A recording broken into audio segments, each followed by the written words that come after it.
কিন্তু আমার বেনামাজি বাবারা, ও যুবক বাবারা, আমি আগেই বসি গ্রুপ কিন্তু দুইটা। যদি আল্লাহ না করুক, আল্লাহ না করুক, আল্লাহ কাউকে শয়তানের গ্রুপে নিও না, নিও না। আল্লাহ না করুক, আল্লাহ না করুক, যদি গুনাহ নিয়ে তওবা না করিয়া মাওলার কবরে যাও, কবর কিন্তু আর কবর থাকবে না। যদি কিয়ামতের ময়দানে উঠো আর সে নিজে জায়গা পাবা না, ধাক্কা দিয়া তোমাকে রোদ্রের নিচে গরমের মধ্যে সূর্যের গরমে ফালাইয়া দেওয়া হবে।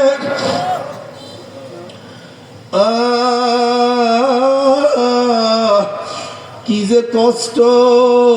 নাফরমান বদমাশ সূর্যের গরমে ঘামাইতে ঘামাইতে কাউর ঘাম হাঁটু পরিমাণে হইয়া যাবে, কাউর ঘাম কোমর পর্যন্ত।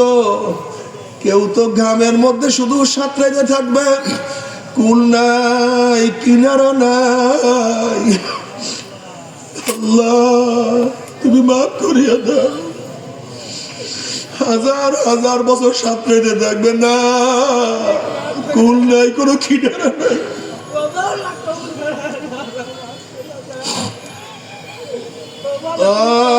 কি যে কঠিন! ইয়া আইয়ুহান নাসু তাকু রাব্বাকুম ইন্না যালজালাতাস সাআতি শাইউন আযীম ইয়াওমা তারাওনাহা তাযহালু কুল্লু মুরদিআতিন আম্মা আরদাত ওয়া তাদাউ কুল্লু যাতি হামলিন হামলাহা ওয়া তারান নাসা সুকারা ওয়া মা হুম বিসুকারা ওয়ালাকিন্না আযাবাল্লাহি শাদীদ। আল্লাহ ইয়া আইয়ুহান নাসু তাকু রাব্বাকুম, গোটা দুনিয়ার মানুষ তোমাদের রবকে তোমরা ভয় করো।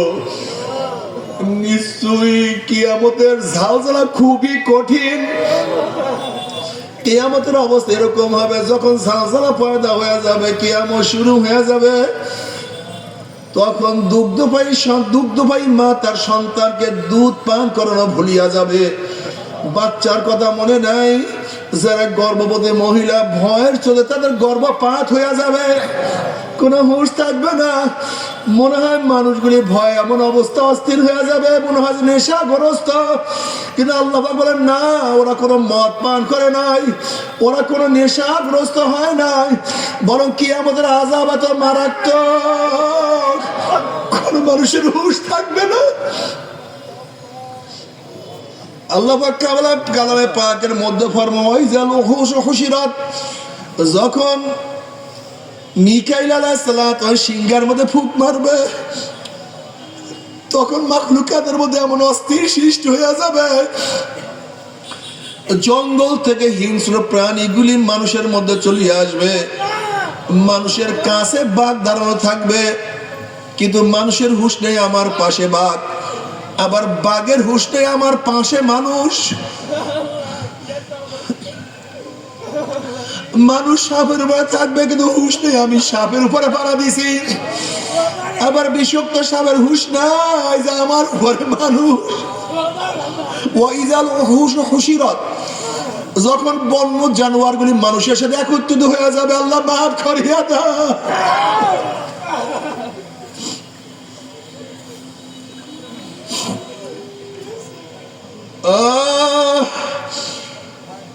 বাবারে, দুনিয়া কিছু না, স্বপ্নের এক জিন্দেগি। কয়দিন দুনিয়াতে আসছি, কবে আসছি, কবে চলিয়া যাব জানি না।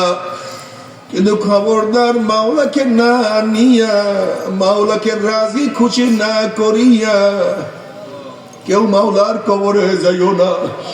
তুমি কি জানো আমার মাওলার অবস্থাটা কি? আমার মাওলা যেরকম বড়, আমার মাওলার জান্নাত তত বড়। আমার মাওলার জান্নাত যত বড়, আমার মাওলার জান্নাতের নিয়ামত তত বড়। আমার মাওলায় যত বড়, আমার মাওলার জাহান্নাম তত বড়। আমার মাওলায় যত বড়, আমার মাওলার জাহান্নামের শাস্তিও তত বড়। তুমি কি জানো জাহান্নামের অবস্থাটা কি হবে? জাহান্নামের ঘর হবে আগুনের, জাহান্নামের খাট হবে আগুনের, বিছানা হবে আগুনের, জাহান্নামের পোশাক হবে আগুনের, তাদের খাদ্য হবে আগুনের, তাদের পানি হবে আগুনের। আল্লাহ মাফ করিয়া দাও। তাসলা নারান হামিয়া তুসকা মিন আইনিন আনিয়া লাইসা লাহুম তুআমুন ইল্লা মিন দরি, বড় সহ্য করতে পারবি ওই আযাব তো কেউ সহ্য করতে পারবো না। তবে মুমিন মুসলমান বলতে সবাই মনে চায় গুনার থেকে ফিরিয়া নেয়া কামল করিয়া মাওলার জান্নাত গুলো সময় দিয়ে যাইতে মনে চায়। গুনাহ নিয়ে মাওলার জাহান্নামে কাউরে কিন্তু যাইতে মনে চায় না। কিন্তু কেনই বা নেক আমল করতে পারি না, কেনই বা গুনার কাম ছাড়তে পারি না? এর মূল কারণ হলো আপনার আমার পেছনে নফস এবং শয়তান লাগিয়া রয়েছে। এই নফস এবং শয়তান থেকে ফেরার জন্য যে কোনো একজন হক্কানি আল্লাহর ওলির হাতে হাত দিতে হবে রে বাবা। খবরদার, বর্তমান জামানায় পীর মুরিদ নামে ভেজাল, শিরক, বেদাত, হিংসা, হাসাদ, ব্যবসা বাণিজ্যে পরিণত হয়ে গেছে। সমস্ত আল্লাহর ওলির একমত, যেই পীরের 5 জন মুরিদের মধ্যে কম পক্ষে 3 জনকে দেখবেন আলহামদুলিল্লাহ সুন্নাত মাফিক আমল আখলাক মজবুত হয়ে যাইতে আছে, গুনার কাম ছাড়তে আছে, নেকের আমল ধরতে আছে, কলব নরম হইয়া চোখে পানি আসতে আছে। বিরিকতর নাম কি, ফলে পরিচয়? আমি চরমনাই বুঝি না, চরমনের দামাত প্রশংসা প্রচার প্রসার করার জন্য আসিনে রে বাবা। চরমনাই যাওয়ার তোমার কোনো দরকার নাই, কোনো দরকার নাই, কোনো দরকার নাই। তুমি যার কাছে গিয়া পারো গুনার কাম ছাড়ো, নেকের আমল ধরো, কলম নরম করিয়া চোখে পানি নিয়া মাওলার কবরে যাইও। যেরকম দুনিয়ার ঘরে আগুন লাগে পানি ছাড়া নিবানো যায় না, ঠিক তদ্রুপ তোমার এবং আমার গুনার দ্বারা যে জাহান্নামের আগুন জ্বলিয়া রয়েছে, চোখের পানিও ছাড়া কিন্তু জাহান্নামের আগুন নিবানো সম্ভব না। আমার জন্য দোয়া আছে, আমিও দোয়া করি, সবাই সবার জন্য প্রাণ খুলিয়া দোয়া করো, যেন কিয়ামতের ময়দানে গলাগলি বাঁধিয়া বলে একসাথে জান্নাতে যাওয়ার তৌফিক দিয়া দেয়। আল্লাহুম্মা আমিন, আল্লাহুম্মা